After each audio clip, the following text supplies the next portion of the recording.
Good morning, good morning. The real E-Leezy.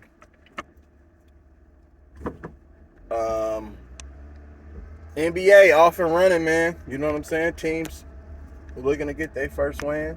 Houston, Philly, get them in the win column. You know what I'm saying? They played good games yesterday, but for Philly, I mean I can't really judge that because Indiana is giving up. They're among the league leaders in points allowed, as far as total points, true shooting percentage, field goal percentage. You know what I'm saying? 3-point percentage. So Indiana, I can't really judge Philadelphia based off of Indiana. Indiana is a young team. They have a lot of talent on that team.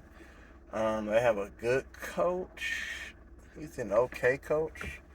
Rick Carlisle wouldn't say that he's a great coach. You know what I'm saying? Even though they allowed him to win a championship with that Dallas team, though, but I still wouldn't classify him as a top coach in the NBA, in my opinion. So that's that. I mean, but nonetheless, they got in the win column. Tobias Harris has been pretty consistent, averaging about 16 points, 17 points a game. I mean, I guess that's good. I mean, you feel what I'm saying? But Joel Embiid starting to pick it up a little bit. He's starting to be a little bit more aggressive, like, you know what I'm saying, as far as attacking the basket and playing with more force down in the paint. You feel what I'm saying? James Harden is James Harden. I mean, he's looking springy. He's dunking. You know what I'm saying? He got that pep in his step where he getting that little push off and step back. You know what I'm saying? They allowing him to get to the free throw line. But at the end of the day, I think as the season go on, I don't think these guys will keep their bodies in shape. Like, you know what I'm saying? Like James Harden, I can see him later on in the season when they really need him to be great. I think that, you know what I'm saying, he'll just come back down to earth. You know what I'm saying? Because, like I say, this is a numbers league. So everything is predicated on metrics, on numbers to sell tickets, sell merch. You see what I'm saying? It's just like any other company. Like any company that you work for, everything is predicated on numbers. So when you have your little monthly meetings and different things like that, the numbers are inflated to make it seem like, oh man, we're doing really well. But then in the same breath, they'll have a mass layoff. You see what I'm saying? But I'm like, if we're doing really well as far as our metrics and our numbers, why is people getting terminated? It just doesn't make any sense. You know what I'm saying? So you have to always pay attention to numbers aren't everything. Like, you know what I'm saying? Like I always say, you can always use numbers to prove the case or to defend the case or refute one. Like, you see what I'm saying? So just pay attention to what you see. You know what I'm saying? Like, because Draymond Green doesn't put up astronomical numbers. He doesn't put up all of these different type of numbers which make you think like, dang, he's a great player. See, the things that Draymond Green does, it's not going to necessarily show up in the box score, you know what I'm saying, or on a stat sheet. So you have to pay attention to the little subtle things, the little small things that, you know what I'm saying, a player does that impacts a play or two or change the momentum of and an outlook of a ball game.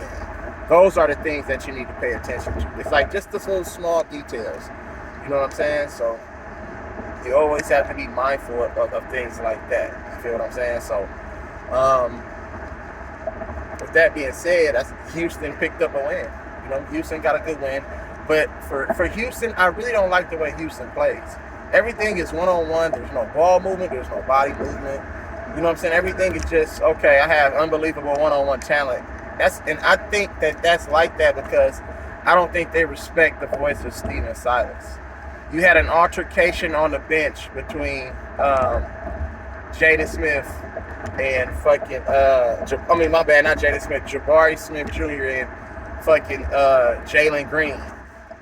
That right there was not good. In the midst of when you're winning and you're controlling the ball game and you have held the lead throughout the ball game and you're trying to get your first win and it's early in the season, that type of commotion between the two You can't do that. You cannot do that, and that's not a good look for Steven Silas and his staff. If he can't control those young guys and get those young guys, you know what I'm saying, to fall in line and be disciplined, you know what I'm saying, then it's gonna be all bad. I understand that sometimes players want to win, but these players are young. Like, you know what I'm saying, it seems like there's some jealousy going on over there. I don't know from whose side, but they're young players, and when you have young, hungry players, you know what I'm saying, with a lack of discipline and all that, they're gonna show their head, like, you know what I'm saying, they're gonna show who they are. They're gonna wear their emotions on their sleeve, like, you feel what I'm saying? So they have to get on one accord, because I think Houston can be one of those play-in teams, in my opinion. But I just think they need more direction. They need more leadership. They need a different voice. You know what I'm saying? And I just don't think that Steven Silas is that guy. And I'm not saying that he's a bad coach. I just don't think that he's that guy for that team. You see what I'm saying? So, I mean, that's how I feel on that. Moving on, San Antonio improved to 4-1. San Antonio, ladies and gents, are 4-1 or 3-1. One of the case. They're on a 3-game. They beat Indiana, Philadelphia, and now Minnesota on the road. So that's 3-1 record for San Antonio, and they're playing really, really well. They don't have a bunch of guys who showboat. You know what I'm saying? They play the right way. Greg Popovich, as I alluded to the other day, one of the best to ever do it. He's rebuilding right in front of our eyes. San Antonio they just missed the play-in last year, and they traded their all-star player in DeJounte Murray, because I think Greg Pop said, you know what? I feel like we have other young guys with the emergence of these other young guys. I think that we could, you know what I'm saying, stay afloat in the Western Conference. So that was another good win for San Antonio. It was impressive, too, in the fashion that they won. I'm mad because I needed 2 more motherfucking points for my parlay to hit for my second half money line play, but it didn't hit. Like, plus 350 on the money line second half. All they had to do was win by 11. They were up 30 and choked it for me. But, I mean, that's the nature of the business. You know what I'm saying? You know what I'm saying? Referees, motherfucking, they overturned a call late in that game, which would allow a player to shoot 2 free throws and make it an 11-point game. So, but I mean, it is what it is. Sometimes you always be on the short end of the stick, and then sometimes you be on the, you know what I'm saying, the right end of the stick. So, it is what it is. But salute to San Antonio, Devin Vassell. You know what I'm saying? They're over there balling. And if anybody needs a change, I would trade Westbrook 2 picks for Josh Richardson, and maybe Trey Jones, or Josh Primo. In my opinion, that's what I would do. I mean, if I'm San Antonio, remember I said that that Russell Westbrook would be a good fit with that team. He'll be able to come in, energize those young guys. He'll be able to play his style of game, and Greg Popovich will be so good for Russell Westbrook. He'll let Russell Westbrook be Russell Westbrook, but then he'll also, you know what I'm saying, get Russell Westbrook to kind of control the pace of the game and kind of slow down at certain times and know when to go and know when not to go. You know what I'm saying? So I still think that that's a possibility, in my opinion. I'm not sure if it'll happen, but I still think that Russell Westbrook to the Spurs is a very, very, feasible possibility. Moving on, Minnesota, they're not going to, see, when the season ended last year, I said Minnesota with this roster, they're going to win a first-round playoff next year. But then, all of a sudden, they shocked the entire country and the entire world by trading for Rudy Gobert. They traded draft picks along with like 5 players for Rudy Gobert. And I'm like, I don't understand how Rudy Gobert and Karl Anthony Towns are supposed to make this work. Like, you know what I'm saying? There's no, like, Donovan Mitchell over there to really kind of make them look good. I know you got Ant-Man, but I don't think Ant-Man right now is ready. You know what I'm saying? He's getting off to a slow start. It's early on in the season. But I think that he's feeling the frustration of having a big man that clogs up the paint like that. And he can't really get you know what I'm saying, to his driving lanes and everything, because you have two big men that's clogging up the paint. Now, a lot of the times they had Karl Anthony Towns on the perimeter, which I do not like. You know what I'm saying? I do not like Karl Anthony Towns sitting out on that perimeter, initiating offense and trying to shoot threes. He's turning into pretty much like an Anthony Davis, in my opinion. And I don't think that that's good. I don't think that that's healthy for a team that's trying to improve on and embark on what they did last year as far as making, you know what I'm saying, to the playoffs and losing in that series in the fashion that they lost it in, where I felt like they could have easily won that series against Memphis. They made it really tough on Ja Morant. But I'm just trying to say that it's a problem in Minnesota. You know what I'm saying? They're having motherfucking Karl Anthony Towns initiate and bring the ball up. You feel what I'm saying? And start fast breaks. And he passed it to Rudy Gobert in a fast break, threw it a little bit behind him, and Trey Jones came over with the steal. And I'm like, what are you doing? Even the coach was fucking flabbergasted by that shit. Even the coach was like, what the fuck are you doing? He had to call a timeout. I'm like, what? I don't understand what y'all doing. And you know what I'm saying? I just think that Minnesota, they're not ready, bro. D'Angelo Russell, I mean, he's a good player, but I mean, he's not a defender. I mean, you know what I'm saying? I mean, you have motherfucking, you still had Jaden McDaniels over there, but I don't know how good, like, we don't really know how good he's going to be. Like, you know what I'm saying? So they gave away a lot to get a little, in my opinion.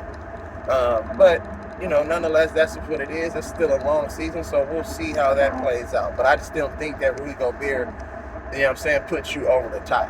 You see what I'm saying? Now, it's different if he's playing with a championship caliber team like the Warriors or Boston or somebody like that, to where his impact can really be felt. But other than that, I mean, Minnesota, they are who they are. They're probably going to be fighting for a play-in game or teetering around, you know what I'm saying, the last couple positions for a playoff spot. But my expectations and what I've seen from them at the end of last season, it has for sure changed, you know what I'm saying, since the summertime. So that's just what that is. You feel what I'm saying? And Utah, they took their loss. They took their first loss. But they competed. They fought to the end. I love what I'm seeing from Utah. They're not just going out there tanking and not playing the right way. And then they're building good habits. They're playing together. You know what I'm saying? They're sharing the ball. You know what I'm saying? They're energetic. You feel what I'm saying? And I think that Utah, they're going to be, obviously they're going to be on the outside looking in, but I love the way that they compete. Like, you know what I'm saying? You're just not going to look at them on the schedule and say, oh, that's a win. That's a blowout. No, they're going to compete. You know what I'm saying? And it might be times where, you know, they might not have it going on that particular night, or everybody's not in sync, everybody not clicking, and you might see them get blown out a couple times. But for the most part, I think that they're going to compete. They're young and hungry. Players are trying to play for contracts. You know what I'm saying? They're trying to play for their career. They're trying to make a name for themselves, build their status up in the league. So we'll see them with a young coach and a rebuild mindset over there, as far as it's a rebuild but compete type of mindset, which Danny Ainge had, what he brought to Boston. You know what I'm saying? All those years where Boston were rebuilding in the midst of still competing and trying to win playoff games and competing for playoff positioning, and, you know what I'm saying, and for championships. So great job by Utah and their front office and everything over here, though. So that's that. Chicago got a good win yesterday. Chicago, it looked like it was going to get away from them early, as Boston and Jason Tatum, they came out strong out the gates.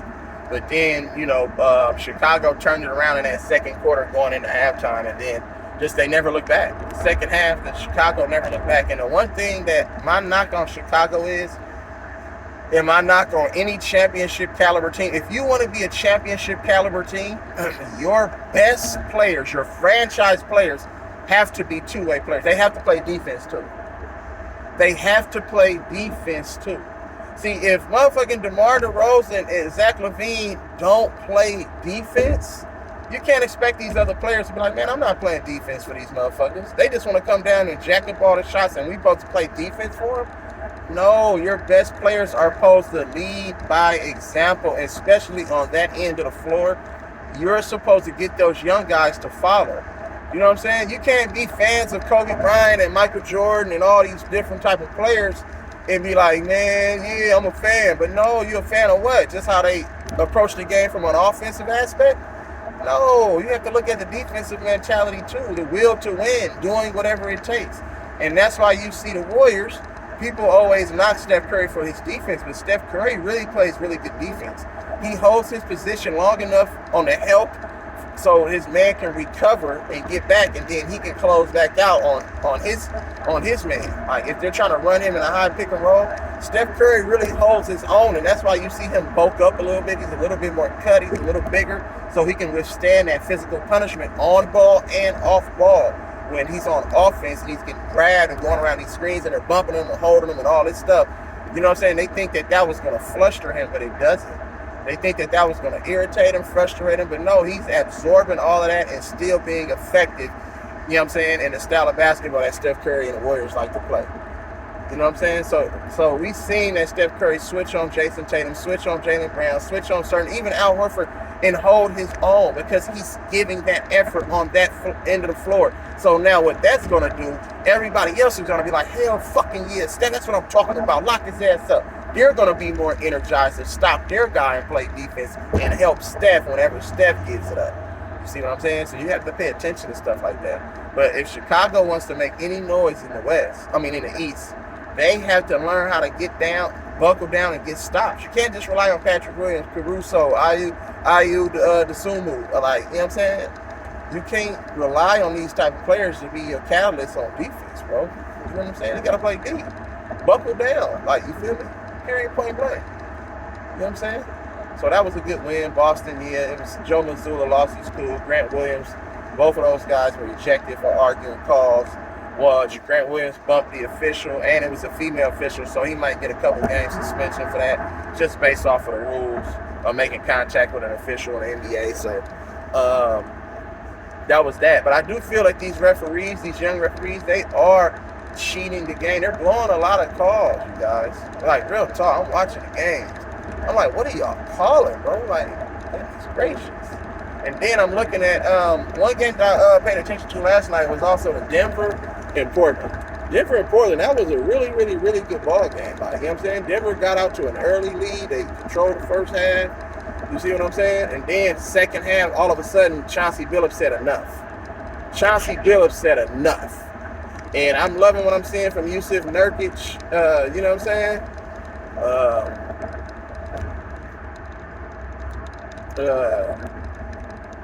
Nurkic and those guys over there and Dame Dollar, they're veterans in the league.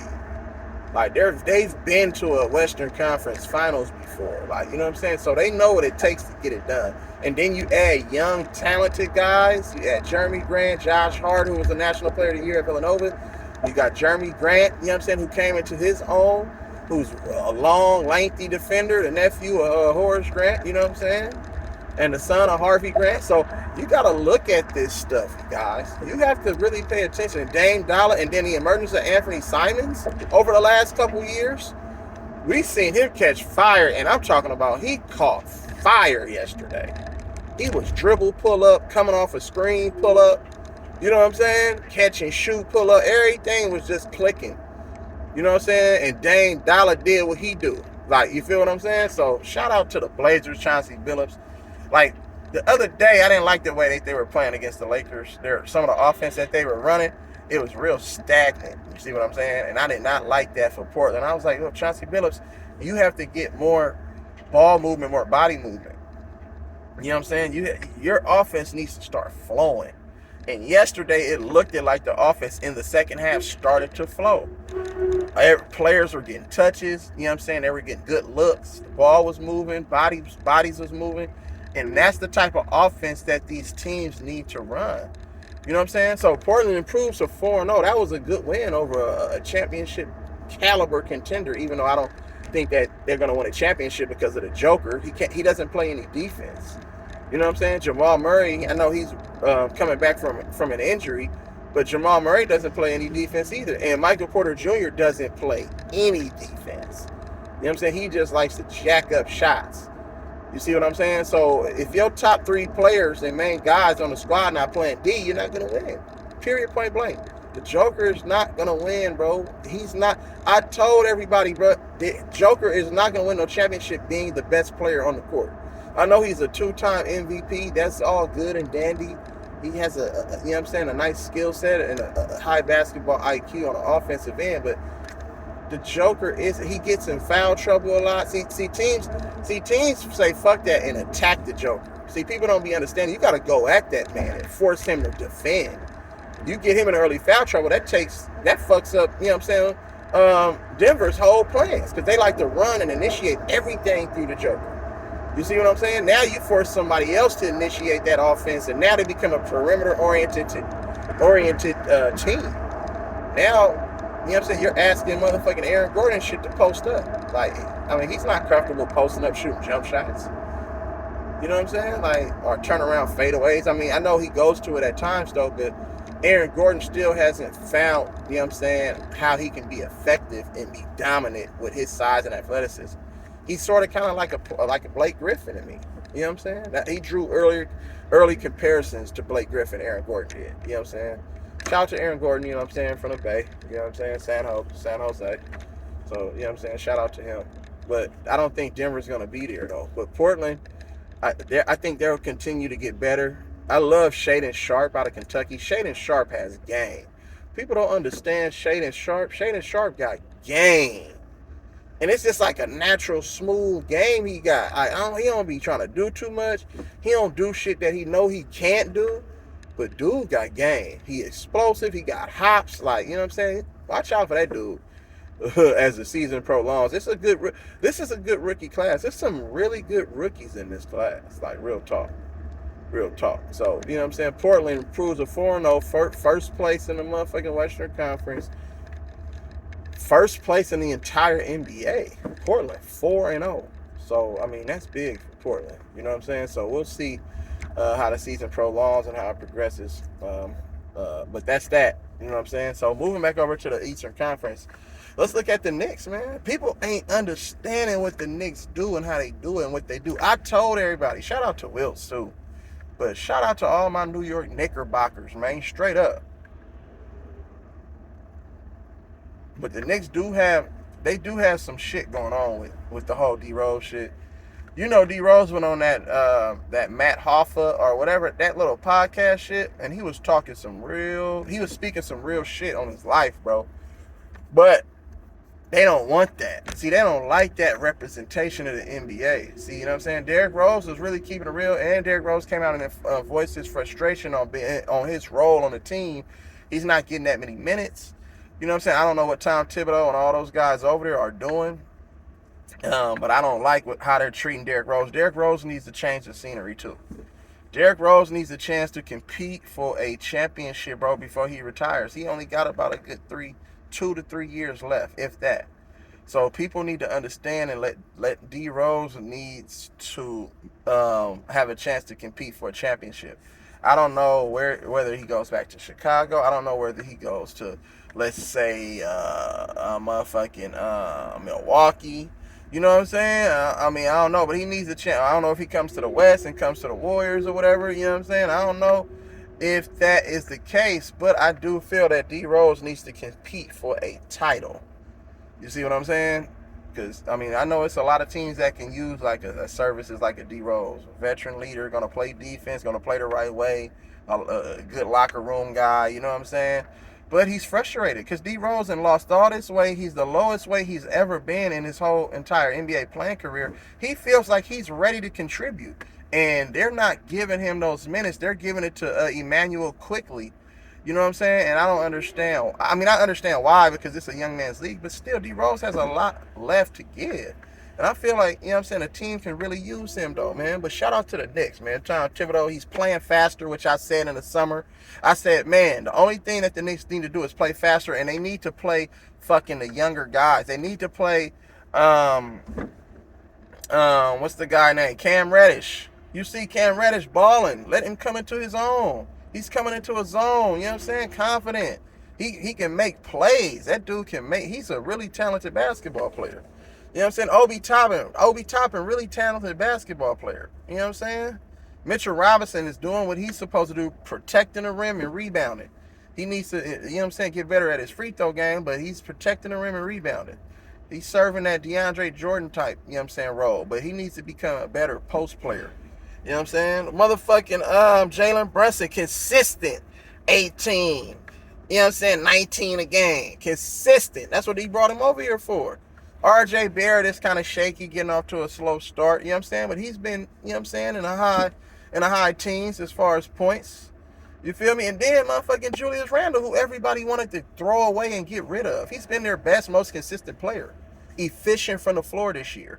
You know what I'm saying? Taking it upon himself to play a little bit more defense. Even though that first game of the season against Memphis, I did not like his defense at all. You know what I'm saying? I didn't like the whole entire Knicks defense, period. You know what I'm saying? Then you got Hartenstein. Hartenstein coming off the bench, solid, playing defense, rebounding. You feel me? Anchoring that defense. You know what I'm saying? On the front line, in the front court. You see what I'm saying? The Knicks got a solid squad, bro. Good coaching. Even though I think Tom Thibodeau sometimes rides players a little bit too long, you know what I'm saying? And his rotations be kind of funky. But for the most part, bro, the Knicks are right there. Evan Fournier balling. You know what I'm saying? So we need to pay attention to that. And the cool part about it, if the Lakers needed any kind of more help at the point guard position, Kemba Walker is out there. Why not just, you know what I'm saying? Kemba Walker, he dropped 50 points last season in a game. Like, what are we talking about? I know he got a good 15 points a game. That'll help. And his shooting, that will help. His playmaking, his being able to create off the dribble, that will help the Lakers. Like, you know what I'm saying? You have enough defenders to where you can hide Kemba and you just show help. You know what I'm saying? When he matched up against somebody or when they try to target him on defense. You feel me? Talk, communicate, rotate. You know what I'm saying? Hard heads, help and recover, all that. You see what I'm saying? So, yeah, that's what it is, man. You know what I'm saying? The Knicks doing their thing. Orlando off to a shaky start. And I don't think that coach for Orlando, I don't think that that's the right coach. See, a lot of these teams, they be having these coaches, and I'll be like, bro, these coaches ain't ready. These coaches might know the game, but it's different because they have to go through their growing pains of losing for years and years, and then they end up as an assistant on somebody else's roster. And then once that team does good, then they can get a job again. These coaches, bro, aren't ready. The simple fact that I don't understand sometimes what Orlando be doing. You have all that length and all that size, and to start the season 0-4 or 0-3, it's just like, what's going on over there? I mean, I understand that they're competing, but you know what I'm saying? They have a really good ball club, and I don't think that they should be this bad, like to where they can't, you know what I'm saying, get in the win column. You know what I'm saying? They've been in some games where them games have been winnable. You know what I'm saying? So, I don't know what's going on there, but that's what it is. That's what it is. So, Atlanta, we just got to keep fighting. You feel what I'm saying? Atlanta, they're playing pretty decent. Atlanta is playing pretty decent. You know what I'm saying? So, we're going to have to see what goes on with Atlanta. They had, suffered their first loss the other night at home. You know what I'm saying? It's going to be, people are going to think these teams are just going to run through the league and dominate the league. But you have to understand, when you have betting involved in these games, a lot of these games where you think teams should blow certain teams out, these teams are going to lose these games. And it sucks. You know what I'm saying? Because you feel like the best team should take care of business, but they might not show up every night. You know what I'm saying? They might not just play well. The refs might control the game and call it a certain way. Because you have live betting, in-game betting. It's all type of shit that goes on that dictate, you know what I'm saying, the game. You feel what I'm saying? So we got to pay attention to that. You feel me? Pay attention to that. And, that's my take on that. You see what I'm saying? That's my take on that. I got another slate of games on tonight. You know what I'm saying? We'll readdress those things later on. You feel me? So I got a parent-teacher conference later on. Got my son's school, so let me go, you know what I'm saying, holler at these teachers and hold them motherfuckers accountable and make sure they doing what they do. You feel me? So that's what it is, man. Make sure you like, share, and subscribe.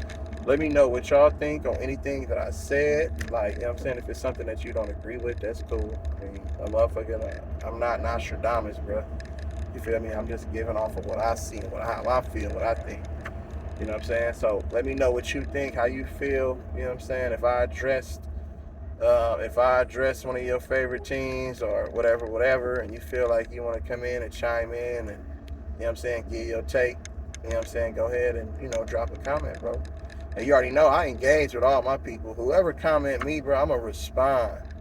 You know what I'm saying? I'm going to respond because I'm for the people, bro. You know what I'm saying? So, we in here, man. You know what I'm saying? Real E-Leezy. Love, live, life, smile, cry, and laugh. Salute to my people, man. Love on your peoples.